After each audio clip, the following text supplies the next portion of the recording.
بس ہمیں اللہ نے وہ ہاتھ نہیں دیے جو بھیک مانگ سکیں۔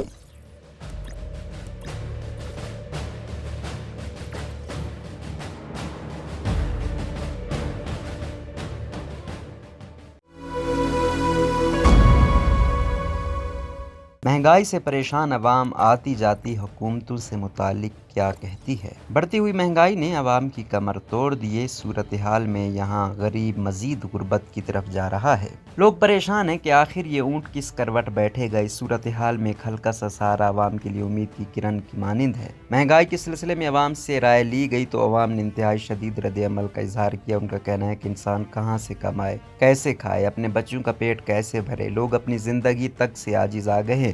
انتہا تو یہ ہو گئی ہے کہ جو سفید پوش مڈل کلاس گھرانوں کی عورتیں ہیں جن کی پشتوں نے کبھی نہیں نوکری کی، ہم جانتے ہیں ان کی روایت کے مطابق مرد کماتا تھا اور عورتوں نے گھر کی دیکھ بھال کرنی ہوتی تھی، ان کو بھی پردے میں رہتے ہوئے کام کرنا پڑ رہا ہے کیونکہ وہ اپنے خاندان کے سامنے شرمندہ نہیں ہونا چاہتی۔ یہ سب یقیناً ان کے مطابق نہیں، ان کو بھی کمائی کے سستے طریقوں پر آنا پڑا۔ کمانا کوئی بری بات نہیں ہے، لیکن مجبوری کے تحت کوئی کام کرنا تو ہم میں سے کسی کو گوارا نہیں ہوتا۔ لیکن یہ حالات تو جیسے عوام پر لادے جا رہے ہیں، یہ کچھ لوگوں کے خیالات ہیں، لیکن کم و بیش پوری عوام ان کٹھن حالات سے گزر رہی ہے۔ پیٹرول کی قیمت کو کوئی لگام نہیں، ایک ساتھ 60 روپے بڑھا دیے گئے۔ ان حالات میں عوام کو ایک مسیحا چاہیے جو ان کے حالات کو سمجھ سکے۔ وہ اب یہ آتی جاتی حکومتوں سے عاجز آ چکے ہیں۔ موجودہ حکومت کے لیے مہنگائی ایک بہت بڑا چیلنج ہے۔ اب ان کو یقیناً اس سلسلے میں کوئی لائحہ عمل یا پالیسی تیار کرنی ہوگی۔ آخر عوام ان نمائندوں کو اپنے مسائل کے حل کے لیے ہی چنتی ہے۔ حال ہی میں وزیر خزانہ اور محصولات مفتاح اسماعیل نے کہا کہ وزیر اعظم کی جانب سے توسیع فنڈ سہولت EFF کے تحت اعلان کردہ 28 ارب کے ریلیف پیکیج کو انٹرنیشنل مانیٹری فنڈ بورڈ کی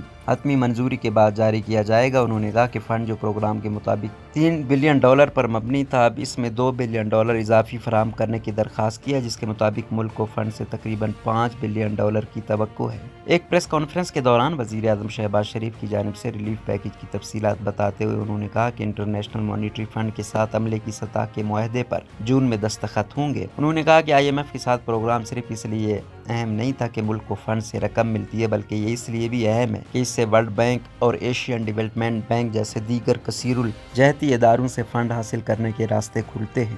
وفاقی وزیر نے پیٹرول کی قیمتوں میں اضافے کو جواز بناتے ہوئے کہا کہ اس میں کوئی شک نہیں کہ اس سے مہنگائی بڑھے گی، لیکن اگر یہ اضافہ نہ کیا جائے تو اس سے مہنگائی مزید بڑھنے کا امکان ہے کیونکہ اس کا بوجھ حکومت پر پڑے گا اور اس کے نتیجے میں روپے کی قدر میں مزید کمی ہوگی۔ وزیر نے کہا کہ حکومت غریبوں کو مہنگائی کے دباؤ کے خلاف ریلیف فراہم کرنے کا ارادہ رکھتی ہے جو پچھلی حکومت کی نااہلی کی وجہ سے پیدا ہوا تھا۔ انہوں نے کہا کہ حکومت ملک کے غریبوں کو زیادہ سے زیادہ ریلیف فراہم کرنے کی پوری کوشش کرے گی۔ وزیر اعظم ریلیف پیکیج کے بارے میں تفصیلات بتاتے ہوئے وزیر نے کہا کہ سستا پیٹرول اور سستا ڈیزل اسکیم سے 14 ملین گھرانوں کو نقد رقم فراہم کر کے ملک کے تقریباً 1/3 آبادی کو فائدہ پہنچے گا۔ ہر گھر کو 2000 روپے کی تقسیم جون سے شروع ہوگی، جس میں جون میں ریلیف کی کل رقم 28 ارب ہو جائے گی۔ انہوں نے کہا کہ تقریباً 7.3 ملین وصول کنندگان پہلے ہی بے نظیر انکم سپورٹ پروگرام میں رجسٹرڈ ہیں اور اگر ان کو خارج کر دیا جائے تو 6.7 غریب گھرانے ایسے ہیں جن کا غربت کا سکور 37 سے کم ہے۔ انہوں نے کہا کہ BISP کے شرکاء کو فوری ریلیف یا 2000 روپے فراہم کیے جائیں گے، جبکہ جن گھرانوں کی خواتین رجسٹرڈ نہیں ہیں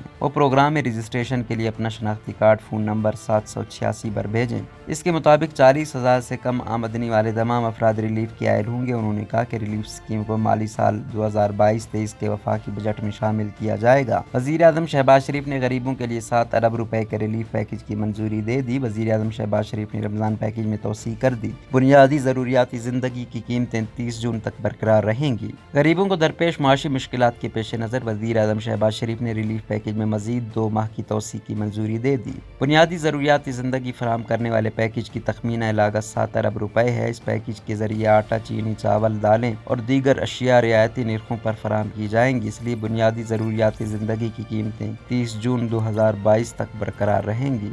ویسے تو پوری دنیا ہی اس مہنگائی کی لپیٹ میں ہے، لیکن ہر مسئلے کا حل ہوتا ہے۔ ماضی میں وزیر اعظم شہباز شریف کی حکمت عملی پنجاب کے لیے انتہائی مؤثر رہی ہے، اب ان پر پورے پاکستان کی ذمہ داری ہے۔ حکومتیں آتی ہیں، اعلانات کرتی ہیں اور چلی جاتی ہیں، بہتر ہے اب حکومت کی مدت کے دورانیے میں کچھ ٹھہراؤ لایا جائے اور موجودہ حکومت کو پرفارمنس دکھانے کا کچھ وقت دیا جائے۔ عوام اپنی مشکلات کا حل چاہتی ہے۔ صرف روزنامہ قدرت کی ویڈیو دیکھنے کے لیے ابھی YouTube چینل پر سبسکرائب کریں اور بیل آئیکن پر بھی کلک کریں۔